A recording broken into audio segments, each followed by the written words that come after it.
نماز کی لمبی قراءت سے منع فرمایا حضرت معاذ کو، یعنی ایک مرتبہ ایسا ہوا کہ کہتے ہیں کہ حضرت معاذ کو لمبی قراءت سے اللہ کے رسول صلی اللہ علیہ وسلم نے جماعت کے سلسلے میں جو نمازیں ہیں ظہر عصر مغرب عشاء کے، اس میں لمبی قراءت پڑھنے سے منع بھی کیا ہے۔ حضرت معاذ کو ایک مرتبہ منع کیا تھا۔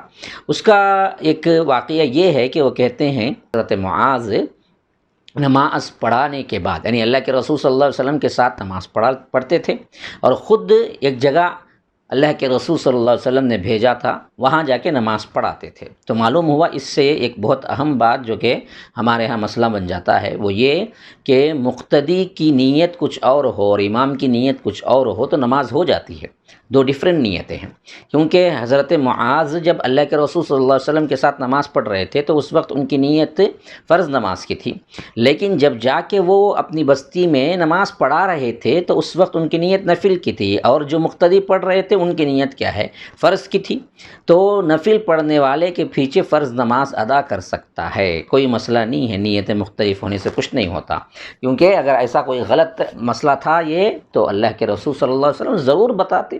اللہ کے رسول صلی اللہ علیہ وسلم اگر اس پر خاموشی اختیار کیے ہیں تو یہ چیز بالکل جائز ہے۔ تو حضرت معاذ اپنی جگہ پڑھانے کے بعد، یعنی اللہ کے رسول صلی اللہ علیہ وسلم کے ساتھ پڑھنے کے بعد خود جا کے پڑھاتے تھے۔ تو پڑھاتے وقت جب انہوں نے ایک لمبی قرات کی تو ایک انصاری صحابی جو ہیں ان کے برداشت سے باہر ہو گیا، کیونکہ وہ بھی تکلیف سے محنت مزدوری کر کے پہنچے ہوں گے دن بھر، تو نماز میں لمبی قراءت ان کے لحاظ سے بہت مشکل ہو گیا، تو انہوں نے نماز کیا ہے الگ کر لیا، یعنی توڑ دیا، جماعت سے نکلے اور خود پڑھ لیا۔ پڑھ کر کیا کیا؟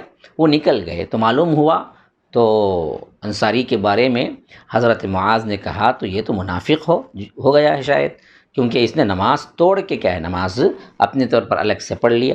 تو ان کو برا لگا، اے انصاری صحابی کو۔ جب اللہ کے رسول صلی اللہ علیہ وسلم کے پاس یہ مسئلہ پہنچا تو اللہ کے رسول صلی اللہ علیہ وسلم نے بجائے ان کو جنہوں نے نماز توڑ کے الگ پڑھ لیا تھا ان کو ڈانٹنے کے، حضرت معاذ سے کہا کہ تم لمبی صورتیں کیوں پڑھتے ہو، جبکہ جماعت میں لوگ بوڑھے بھی ہوتے ہیں، کمزور بھی ہوتے ہیں، ضرورت مند بھی ہوتے ہیں۔ اور یہ روایت جو ہے صحیح بخاری کے اندر بھی آئی ہے اور صحیح مسلم کے اندر بھی آئی ہے۔ غالباً یہ نماز عشاء کی نماز تھی۔ عشاء کے وقت لمبی طویل قرات کرنے پر اللہ کے رسول صلی اللہ علیہ وسلم نے حضرت معاذ کو ڈانٹا اور کہا کہ درمیانی صورتوں کی تلاوت کیا کرو۔